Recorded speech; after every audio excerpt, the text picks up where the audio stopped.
Yeah. So take another question. It is came in JEE 2005.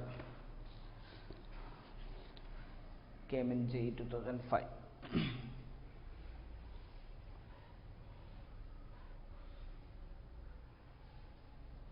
Simple question.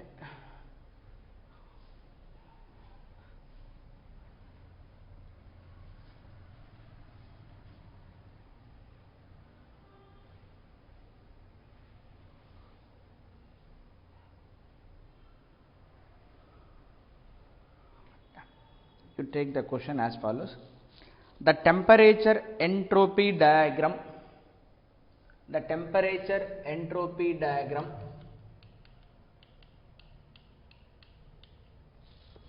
of a reversible engine, the temperature entropy diagram of a reversible engine cycle is shown in the figure. Find its efficiency. Find its efficiency. Find its efficiency.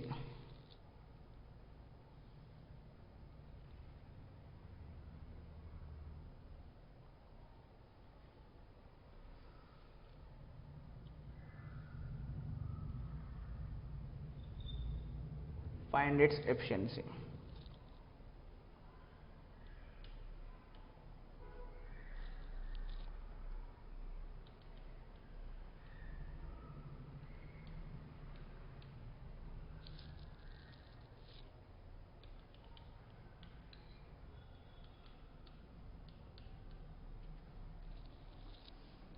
Options as follows. The first option will be 1/4, second option will be 1/2, third option will be 2/3, last option is 1/3. Yeah, it is clear. A reversible engine. What reversible engine it said. So reversible engine lo manaku efficiency ela vastadi. Efficiency will be is equal to output, that is we want work done. What we pay? Heat supply. So work done by heat supply.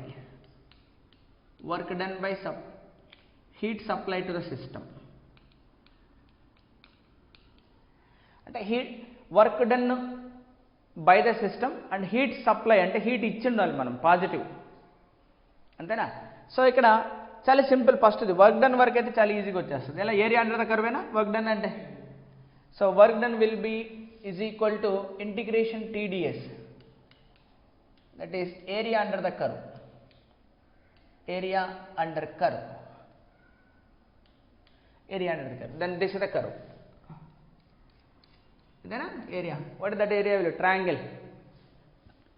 Use the triangle. Half into base into height. So this is the base. ఇది S0, ఇది 2S0. అంటే ఈ gap ఎంత ఉన్నట్టు 2S0 minus S0. So 2S0 minus S0. Then this is the height. 2T0 minus T0.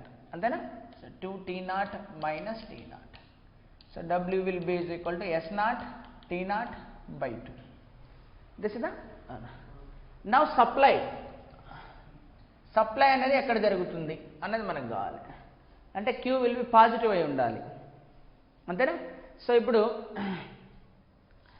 dQ is equal to du plus dW. dQ plus లో మనం TdS రాయొచ్చు. du plus dW ఇది చేసామనుకో. This the area under the curve. So ఇదేంటిది? Change in internal energy. Change in internal energy ఏ ప్రాసెస్లో మనం తీసుకోవాలి? ఇప్పుడు అది Q కావాలి మనకి, అంతేనా? అదే చేంజ్ అని అంటే ఇప్పుడు ఏంటిది? dQ/ds అంటే area under the curve. So in which positive area has to come. అంతేగా మనకి చేంజ్ ఇన్ ఎంట్రోపీ అనేది ఎలా ఉండాలి? పాజిటివ్గా ఉండాలి. ఇప్పుడు చూద్దాం. ఇక్కడ ఎంట్రోపీ కాన్స్టెంట్. ఎంట్రోపీ కాన్స్టెంట్ ప్రాసెస్లో ఏమవుతుంది? dQ will be 0. అది కాదు మనకు ప్రాసెస్ కావాల్సిందే. ఇంకోటి చూద్దాం. ఇక్కడ నుంచి ఇక్కడికి 2S0 to S0 entropy decrease అవుతుంది. ఎంట్రోపీ డిక్రీజ్ అయితే డిఎస్ డిక్రీజ్ అయిపోతుంది, అంటే డీక్యూ ఏమొస్తుంది మనకు నెగటివ్ వస్తుంది, అంతేనా? ఇదంతా అవసరం లేదు, సింపుల్ ఇట్లనే, దాంతో మనకు పని లేదు. ఇప్పుడు TDS will be is equal to DQ. We need to choose this must be positive, అదే కదా సప్లై అంటే. సప్లై ఇది పాజిటివ్ కావాలంటే ఈ క్వాంటిటీ పాజిటివ్గా ఉండాలి. ఈ క్వాంటిటీ పాజిటివ్ ఎక్కడ వస్తుందో చూద్దాం. So here it is going from here to here by keeping the entropy constant. ఈ constant entropy means DS will become 0. అంటే you can give the name will be something A B C. Here A to B ప్రాసెస్లో 0 అవుతుంది. Now come to the C to A ప్రాసెస్లో 2s0 నుంచి s0 decreasing entropy. Decreasing entropy మనకొద్దు, decreasing ఎంట్రోపీలో ఏమొస్తుంది, delta S negative వస్తుంది. Now B to see increasing entropy, that will be the right for us, అంతేనా? So then B to C will be the case. They say that happens only from B to C. Now we want area under the curve B to C, under the curve B to C. So B to C కింద మాత్రం మనకు కావాలి. So what is the area under the curve B to C? This is the S, this is the T. ఏరియానే మనకు కావాల్సిందే. This is the area. ఎలా వస్తుందా trapezium area? Half into sum of the sides multiplied by హైటా, లేదా రెండింటిని breakup చేసుకోవచ్చు. ఒకటేమో ట్రయాంగిల్, ఇంకోటేమో రెక్టాంగిల్ లాగా వస్తుంది, అంతేనా? ఇట్లా. సో ఇక్కడ T0 ఇది 2T0, ఇది S0 2S0. ఇప్పుడు ఇది ఎంత అయింది?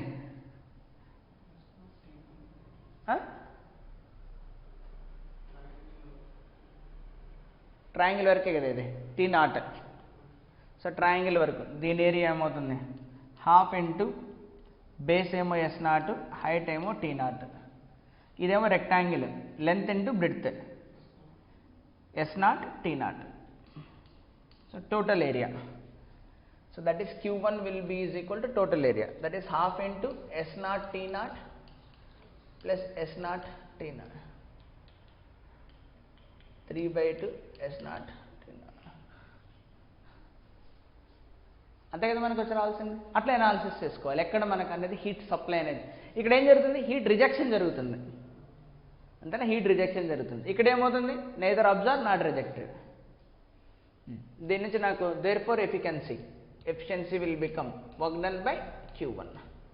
సో వర్క్ డన్ ఎంత వచ్చింది? S0 T0/2. Q1 ఎంత వచ్చింది? 3/2 S0 T0, అంటే 1/3. Efficiency will be 1/3. What is the maximum efficiency? That is the efficiency that can be done with this process, will be 1/3. అర్థమైందా? అవునా? సో ఇలా మనకు సైకిల్ ఇచ్చినప్పుడు ఎలా చేయాలి ఎఫిషియన్సీ అన్నది గుర్తుపెట్టుకో.